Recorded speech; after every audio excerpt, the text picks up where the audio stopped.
Coming up in the news tonight, a major boost for the island with the return of cruise ship passengers. And 2 Grand Bahama men still missing and the police searching for answers. The Bahamas Tonight, the Northern Edition, starts now.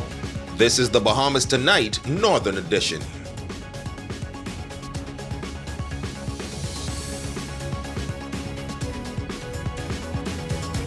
Bahamas, I'm Shashina Roll-Farkas, and as always, it is so great to have you with us. Topping news tonight, it was a grand day for the nation's second city as the island received a major boost with the return of cruise ship passengers this morning. The Adventure of the Seas will be, for the first time in history, home porting from the Bahamas in New Providence. However, every Friday, the ship will call on Grand Bahama as well. The nation's leader on island for the big celebration taking place at the Freeport Harbor, our Megan Shepherd was there. A grand celebration marking the return of cruise passengers to the island of Grand Bahama after some long and challenging 16 months of inactivity due to the COVID-19 pandemic.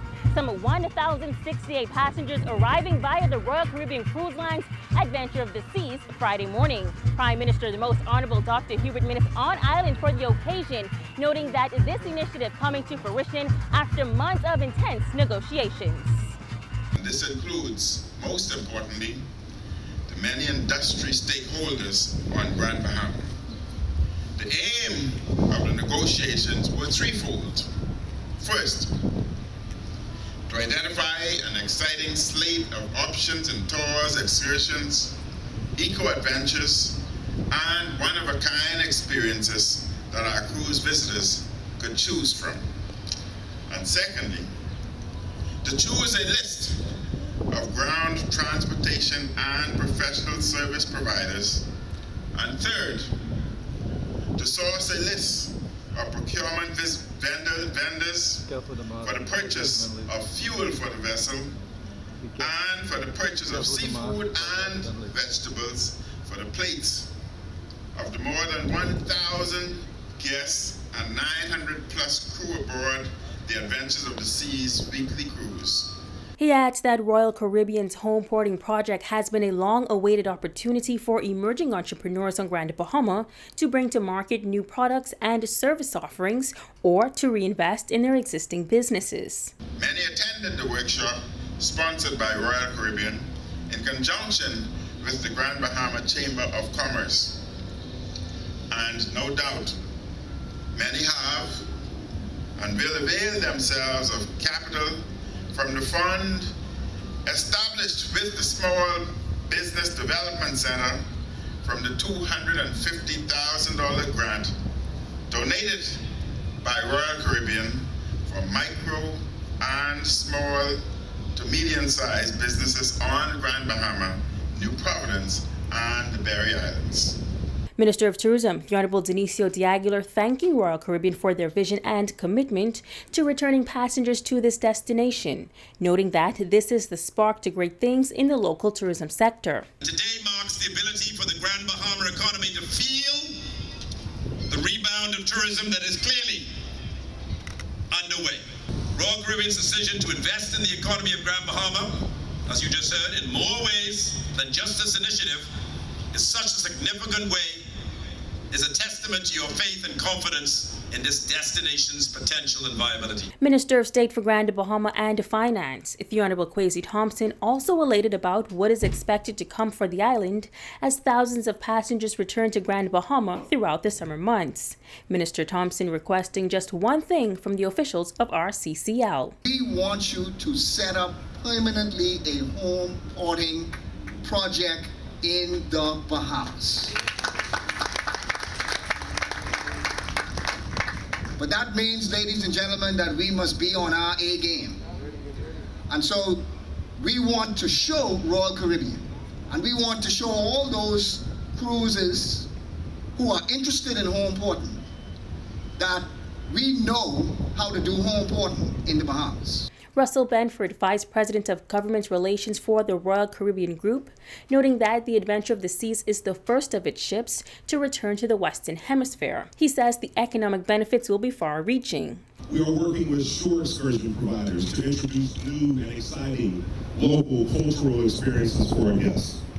Our guests are extending their cruise vacations with pre- and post-stays to do a deeper exploration of the Bahamas, including the Family Islands. We are forging deeper relationships with local businesses and suppliers, retailers and restaurants, taxi drivers, and tour operations. Some 918 crew members were a part of today's arrival. Now the stop to Grand Bahama will be a one-day visit, a part of a 7-day itinerary. Megan Shepard, ZNS Network News. Thanks, Megan. Well, as Grand Bahama's cruise sector makes a rebound with the inaugural voyage of Adventure of the Seas, tonight our Italia Hall speaks with a number of passengers who toured various sites on this northern island, and they are calling the experience a breath of fresh air. It is a sight that Grand Bahama has not seen in months due to the COVID-19 pandemic. Hundreds of tourists shopping, enjoying local tours and Bahamian food. At Pirates Cove, the beach was packed with visitors. S&D Tours was responsible for transporting over 200 tourists there from the Freeport harbor. Representative Shylock Edwards Jr. says the group was taken to other areas of the island as well. So they've been visiting a lot of the main sections of the city of Freeport. They went to some of the residential areas like Bahamia. They visited the open air fruit market, which is in the downtown area. I know they had an amazing experience there as well. They visited some of just like really kind of get a good sightsee view of the city. A lot of people had a lot of questions, especially after Hurricane Dorian, especially after the pandemic. Now our ZNS News team also had the opportunity to speak to some of the visitors. The cruise ship staff have been wonderful. Their procedures are phenomenal and the people are very friendly. I really have been enjoying it. It's been wonderful, just the attitude and everything of the people and everybody I've spoken to. I love to speak to artisans and stuff. This cruise has been nice. It's about my 12th, but I've been to Coco Cay twice, and that was something I hadn't done, so that was good. This Grand Bahama Island, first time I've been here too, so it's nice to see some other islands that I hadn't seen before, yeah. This couple from Florida say they are happy to be cruising once again. It's been a long time coming, 15 months, and it feels great to be back at sea. It's kind of liberating and exciting too. No trepidations to do it again. So we did need to be vaccinated ahead of time, and we did have to be tested before we boarded, and then again yesterday so that we can get back home. It's a very seamless process to do that, and I just recommend paying attention to the communications because it's fluid and it does change over time. Now from Pirates Cove, we visited the Garden of the Groves. Park manager Marilyn Lang says today they took some 17 guests on a tour, and that number is expected to increase. They would have finished now their kayaking at the Lucayan National Park. So after finishing that, they're now having lunch at the garden. And once they would have completed their lunch, they get a chance to walk around in our beautiful garden and shop. This family says after being unable to travel for so long, their vacation feels surreal. It's been quite a while since we were able to get on a cruise, and this was our first opportunity, so we just made sure that we were aboard and we had a couple of our grandkids with us, and it's just having a blast. We went kayaking in the mangroves. It was beautiful. It was beautiful, and it was interesting. The tour guide told us about the mangroves and the ecosystem, and then we went out to the beach for an hour, and oh man, that's beautiful. Italia Hall, ZNS Network News. In other news, fire erupting at the Freeport container port this morning. The blaze was reportedly confined to a straddle carrier and was said to be quickly extinguished. The good news, no one was injured.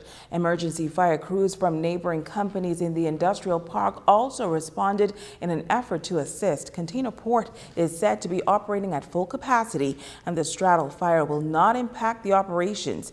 The damaged straddle carrier, one of 63 at the transshipment terminal, will be out of commission as a result of damage incurred. 2 Grand Bahamian men remain missing, and police officials say information surrounding their whereabouts has not been forthcoming. Tonight, the press liaison officer giving some more insight into the disappearance. The details remain sketchy regarding the disappearance of two Grand Bahamian men.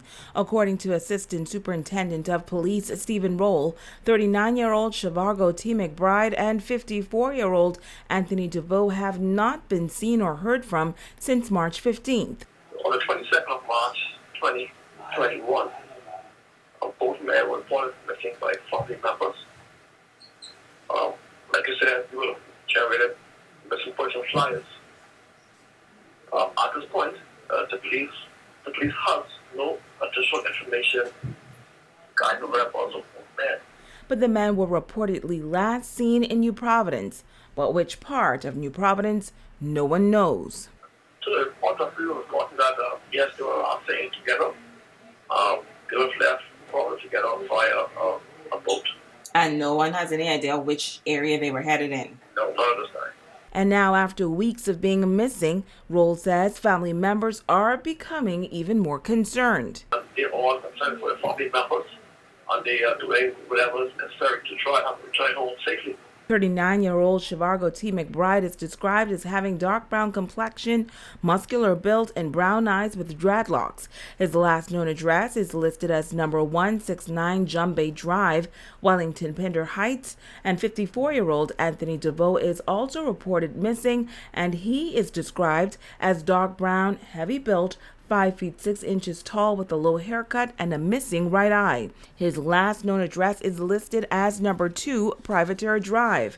Police say they have also reached out to Basra as well as international counterparts. We have reached out to our international law enforcement partners, and thus far we have resorted with negative results. We just want to appeal to the public who might have any information in regards to those two men whereabouts. So please contact the police. Stay with us. We'll be back in just a moment.